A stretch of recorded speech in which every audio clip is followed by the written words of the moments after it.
The man just used his superpower to glance at the live fish and instantly saw the entire distribution of its bones. So he raised the knife and brought it down, perfectly avoiding the fish's nerves and slicing it into fillets. While everyone mocked his terrible knife skills, they never expected that in the next second they would see the fish that had been filleted still swimming energetically in the water. This scene completely stunned everyone present. Little did they know, the man they always looked down on was actually the world culinary god, and the reason he had fallen to such a low state was because he had been framed. It turned out that the man had won the Culinary God Championship 3 times in a row, but just as he was about to go for the ultimate title, he was betrayed by his own younger brother. Unaware of the scheme, the man drank poisoned tea and disappeared from the culinary world ever since. His brother then smoothly took the position of the new culinary god. From then on, the man became a homeless scavenger. By a stroke of chance, he happened to meet the daughter of a hotel owner.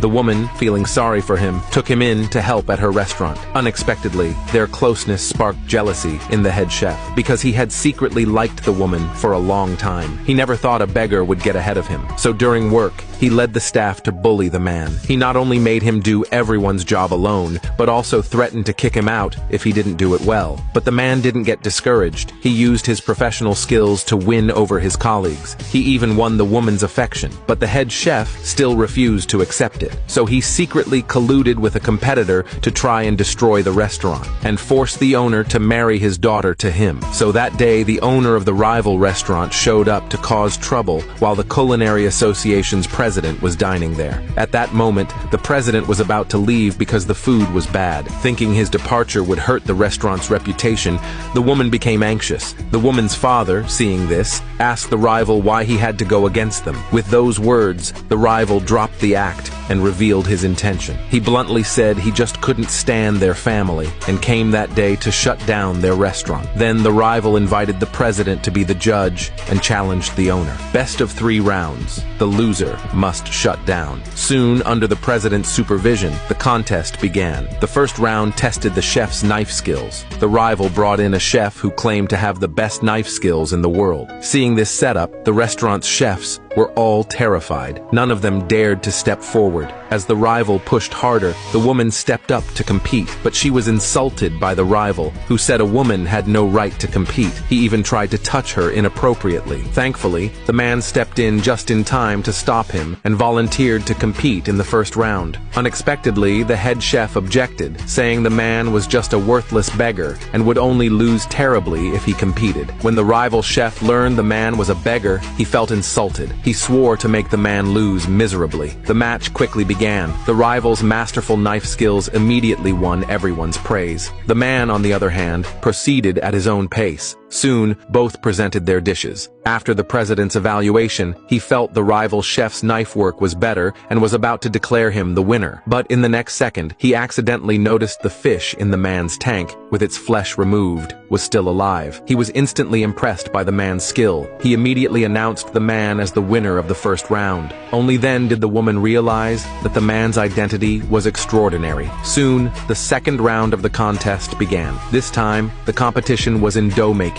The rival sent out a royal palace chef to compete. Seeing how arrogant the rival was, the head chef stepped up for this round. But in the next second, the rival made his move and instantly shocked everyone. The head chef was also intimidated by the rival's display. Luckily, with the man's reminder, he managed to catch up in time. He and the rival presented their noodles to the president at the same time, but only the man knew that they were definitely going to lose this round. Unbeknownst to the others, the head chef lost on purpose.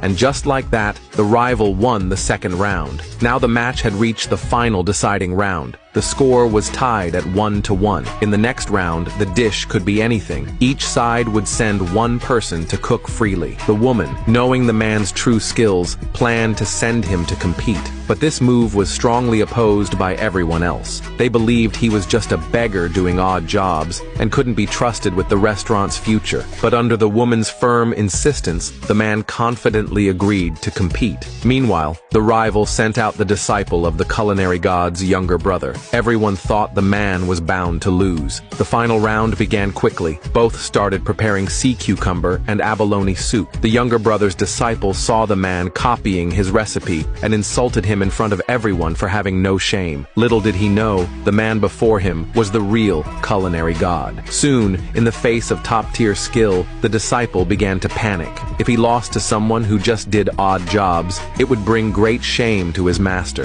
So when the man wasn't looking, he used internal energy to destroy the man's dish. Everyone saw this and thought the man was surely done for. After all, there were only 2 minutes left in the match. What good dish could he possibly make in that time? Everyone urged him to just give up. Unexpectedly, the man stayed calm and composed and began carving a single Chinese cabbage. The disciple saw the man still trying and quickly served his own dish first. The aroma instantly captivated the president's taste buds. After tasting it, he found it very delicious and was about to declare the disciple the winner. But just then, the man interrupted him and served his own cabbage soup. The rivals all mocked him when they saw it. How could cabbage soup possibly compare to sea cucumber and abalone soup? But the man didn't respond. Under his hands, the cabbage actually bloomed like a flower. This scene left everyone there completely stunned. The president was the first to recognize it as the signature dish of the culinary god. But the disciple didn't believe it, saying even his master couldn't make that dish well. How could a beggar possibly do it? He immediately assumed the man was a fraud, but once he took a sip of the cabbage soup, he froze on the spot and even shed tears.